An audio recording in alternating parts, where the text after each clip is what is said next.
Welcome to the Root of Power podcast, where I teach you how to chase your joy, find alignment, and create a life and a business that you love, using actionable methods, interviews, and inspiring stories from people who know that true freedom is found within. I'm your host, your always hype woman and sometimes ass kicker, Amanda Chills, and I am so proud of you for choosing to step into your power. Come along, we've got dreams to build.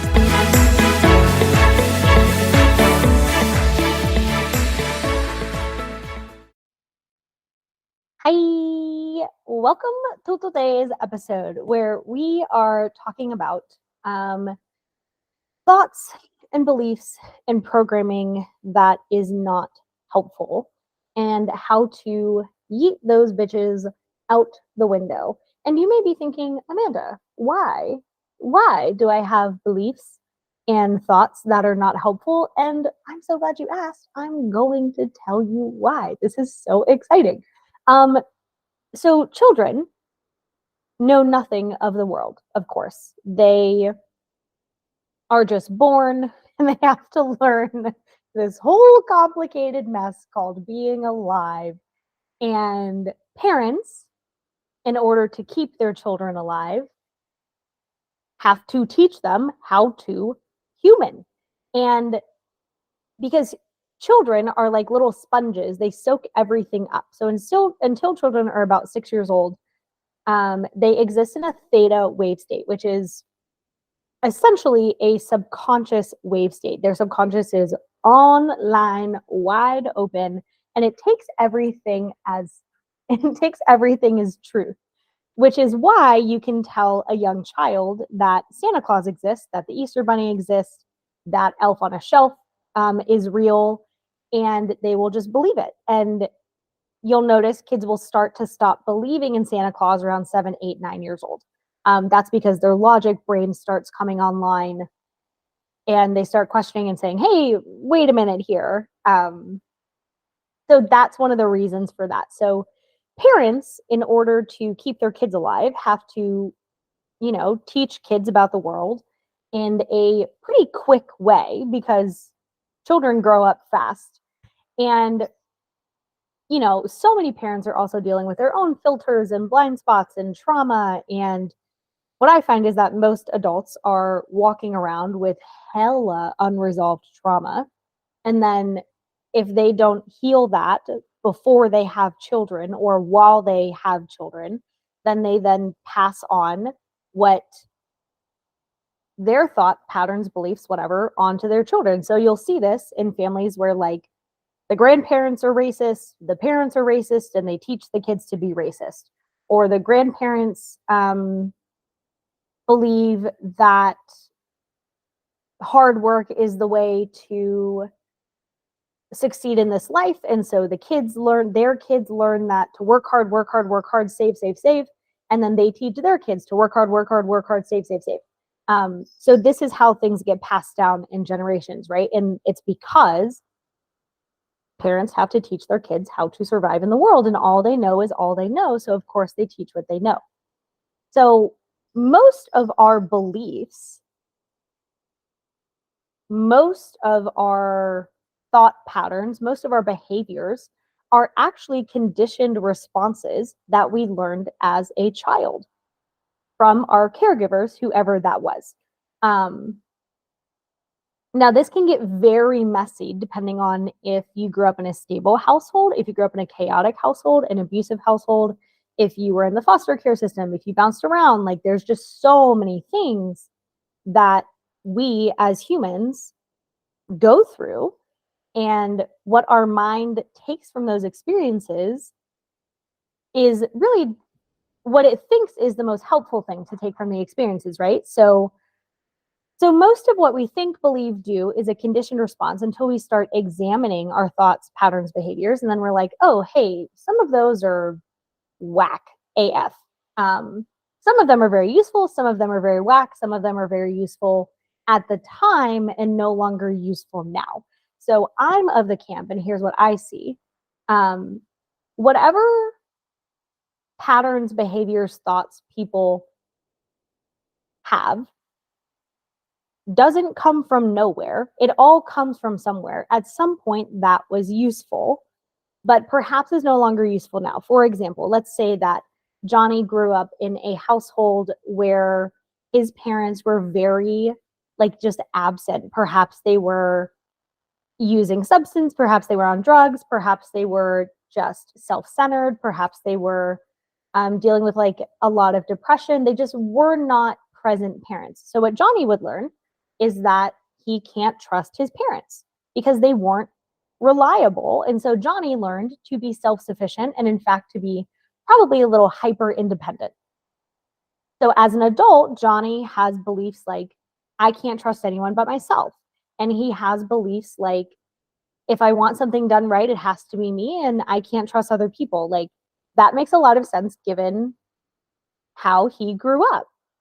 And that was very useful then, but it's not very useful as an adult. In fact, as an adult, it gets in the way of having connected, healthy, supportive relationships.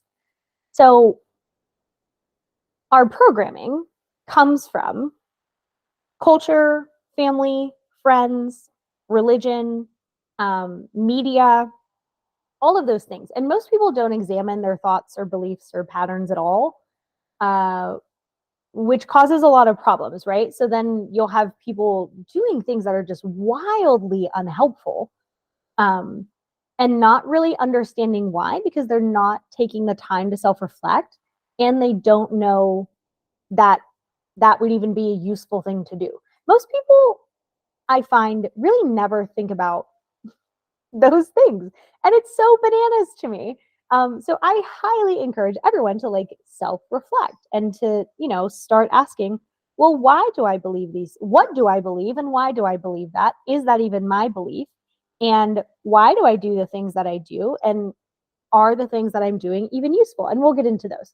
So because children exist in a theta wave state, again, their subconscious is just wide open. They're accepting everything as truth. They don't question anything. And they then become adults that don't really question anything. Not very useful. And now that that is a useful thing to do. And so we'll start doing that differently. So again, this is good for an adult who has to teach a child to behave in the world quickly. Not so good for the adult that never learns to question their beliefs, thoughts, or patterns. So here are some of the ones that I come across often. People will believe that you don't have to do, oh, let me fix that. I wrote that down wrong. So a lot of people believe that consistency means doing something every day. And that's just not true. Consistent can be doing something every Monday. It can be doing, something the first day of the month. It can be doing something once a year. Consistency is just a pattern. It doesn't mean daily. So people will get into that, especially around like New Year's when they're making resolutions or they're setting goals. They'll think, oh, I have to do this every day, but that's not the case. Consistency can just be whatever system, pattern, rhythm works for you. This is one I run into a lot with couples, is that they think their partner has to be on their same schedule in order for the relationship to work. And that's not necessarily true. Now, it's pretty difficult if they have opposite schedules, like one person works night shift and the other works day shift, and like they're always kind of in passing. But it's not true that like both partners have to have the exact same schedule, that both partners have to work a 9 to 5, or both partners have to work Thursday, Friday, Saturday. Like, connection can be whatever you decide it is, and quality time can be whatever you decide it is. Which leads us into our next one, is that most people, well, let me rephrase that. I run into a lot of people who think quality time is having deep conversations, and I would suggest that that is very unhelpful. Quality time is whatever you decide it is. And quality time for some people may be parallel play, where like you're both in the same room doing your own thing. And it may be deep conversations, but life can't be all deep conversations, right? Like, just go play a game of pool. That can be quality time also. Or cooking dinner together, or breakfast or lunch, or any meal that you would like together. Or hanging out in the same room and doing your own thing. Like, all of that can be quality time if you decide that that is quality time. I run into, this one is especially common as a trauma wound is a lot of people believe that love is earned, and it's not. Love is freely given. Now, it is conditional, but it does not have to be earned. So when I say love is conditional, and here's the other thing a lot of people believe that's also wonky. A lot of people will say, but love is unconditional. It doesn't matter what they do, I'll love them. And it's like, that's not necessarily true. I can love someone, and if I saw them beat my dog, the love is lost, friend. Like, it is severed, it is lost, goodbye, no longer love is present, see you later. So love actually is conditional. Acceptance can be unconditional. I accept who you are and what you do. It doesn't mean I want that person in my life. It doesn't mean that what they're doing is okay, only that I accept it. I'm not going to fight it. I'm not going to pretend it doesn't exist. I'm not going to pretend it's not real. Everything is what it is. It's not what it's not. And acceptance is unconditional. Love is actually conditional. And it does not have to be earned. It's freely given. And so that is going to set a lot of people free. Love is not earned. It is a gift with no strings. A lot of my clients also think that they need, quote unquote, permission to do what they want to do. And in fact, they'll ask me, like, is this okay that I do this? And I'm like, I don't know, is it? I think they hate when I do that. But I can't tell you what to do with your life. I'm not the person who lives with the consequences. I may explore options, I may make a suggestion, but the choice is yours and yours alone, my sweet darling croissant. So you don't need permission to do what you want to do. This is your life. The consequences are yours, which also sets a lot of people free. You get to choose. You get to choose everything, but know that when you make a choice, you also choose the consequences of that choice. Both are yours. I find that a lot of people have the belief that just because someone disagrees with their choice means it's the wrong choice, or the opposite may also be true. Just because someone like supports a decision means that they agree with it. So neither of those are true. If someone, like, let's say when I wanted to move to North Carolina, right? A lot of people thought I was insane, and they were like, that decision is insane. And I was like, yeah, okay, that's cool. I don't care. A lot of people disagreed with me. It didn't make my choice wrong. In fact, I knew it was the right choice. So just because someone disagrees with the decision you're making does not mean that your decision is the wrong decision. Now, depending on who's telling you and their intention, it can be worth listening to. Like, I'm much more likely to listen to an opinion from my parents than I am a stranger at Walmart. Like, I don't know that person. They don't know me. Why would I listen to that opinion? But my parents do know me, and I know that they have my best interest at heart. So that would be worth listening to. But again, disagreement doesn't mean it's the wrong decision. And on the flip side, telling a friend, hey, I support you, doesn't mean that you agree with their decision. Like, for example, let's say that Sally has a friend who is in a really crappy relationship, and her friend gets pregnant, and she's like, I want to support my friend. She wants to support her friend, but she doesn't like her friend's partner, does not endorse their relationship, and in fact thinks that her friend's partner is a dumpster fire. It's okay that Sally supports her friend and says, hey, like, I support you. I'm happy for your pregnancy. I know that you've wanted to get pregnant for a long time. I'm very happy for you, which does not mean that she supports all of her friend's decisions, only that she's supporting her in that way. So supporting a friend is not the same as agreeing with their decisions or endorsing their decisions. So lots of these are just going to break people free. We're like cutting strings, cutting strings, cutting strings. I love this. This is one that I see often, is that people think their healing journey has to look like other people's healing journeys. And in fact, it can't, because your journey is your own. Blinders on, comparison will not help you. Now, it may be interesting to say, oh, that person's journaling a lot. That would be, perhaps that's something I'm interested in, or, oh, that person works with this person. Maybe I would enjoy working with that person. That's different than saying, well, they're so much farther, or they're so much different than mine. I'm going to do everything they do, but what works for them may or may not work for you. We don't know. Oh, well, here we go. We don't know if it will work for you. Your journey is your own. So filter all options through the lens of, will this work for me?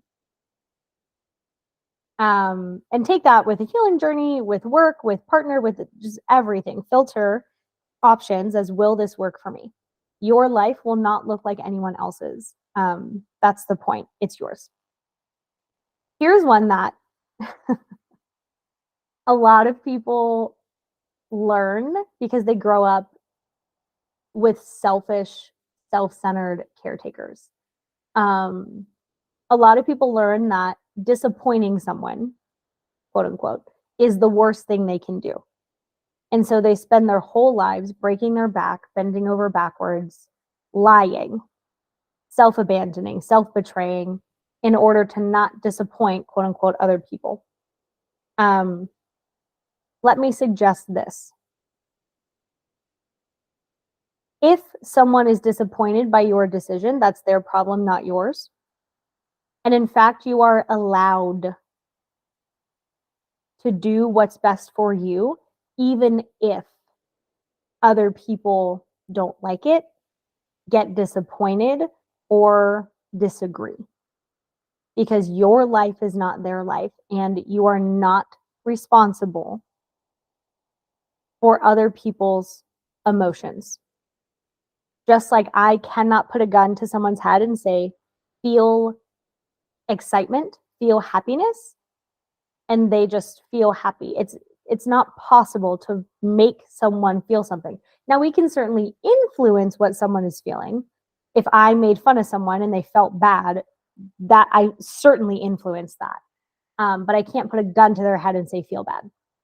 So we cannot force someone to feel something. We can influence how someone feels. And even if other people are disappointed, you are still allowed to do what you please.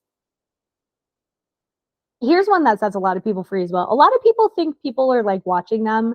And I get it, right? Because again, kids are taught that Santa is always watching and Elf on the Shelf is always watching. And when, Santa's too far away, then the Easter Bunny is always watching. Or they'll say, Jesus is always watching, like any of those things. A lot of people grow up in an accidental police state where there's a lot of surveillance.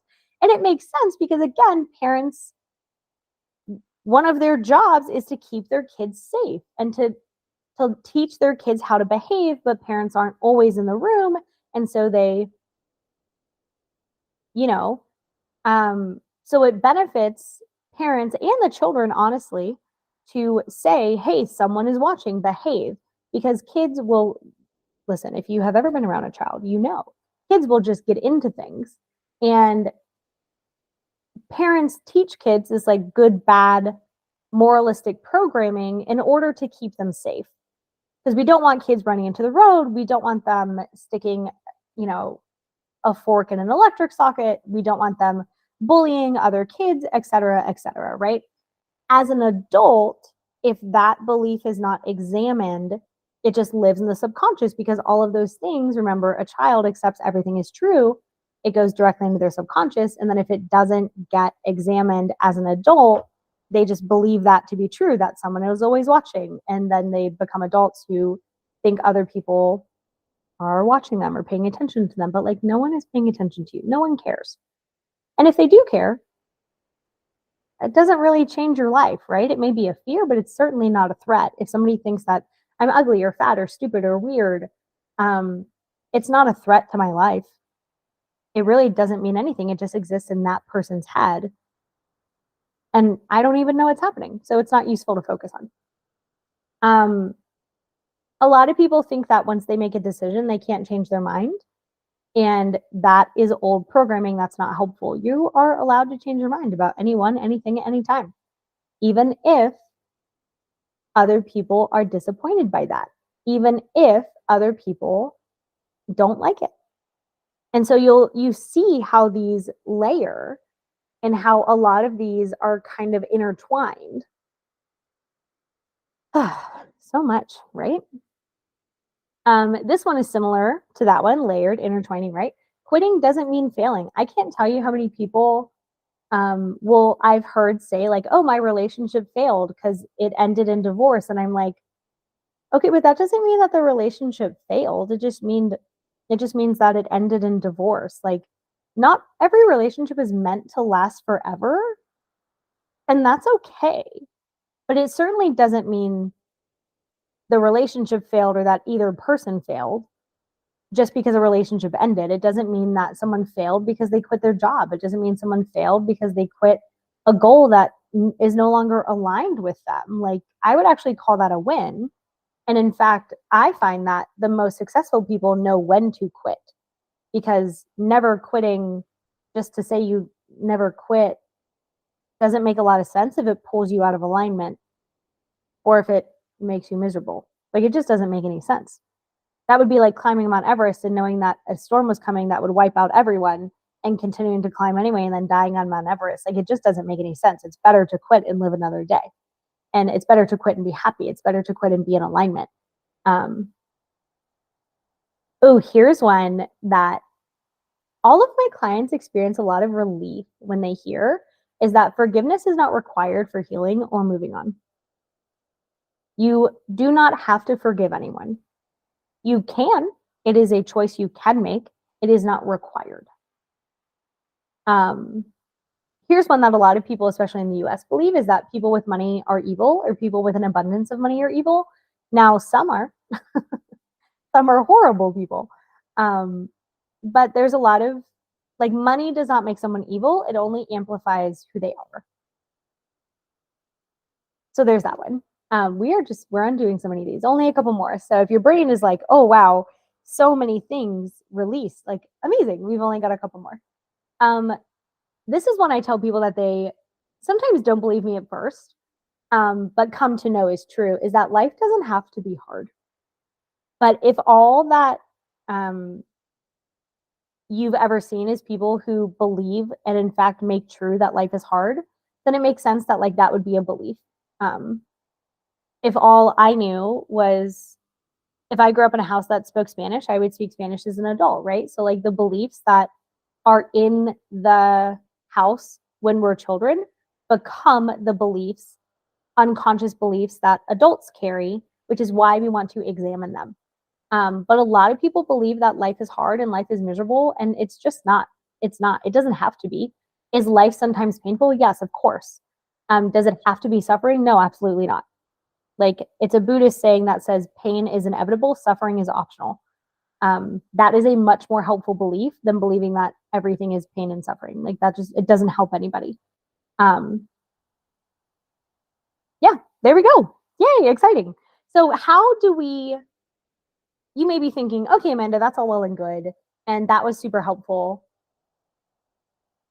but I'm not quite sure how to examine my own beliefs and to break them. And, like, I'm so glad you asked. I'm going to tell you right now. You start first, step one is to witness your thoughts. So we are not our thoughts.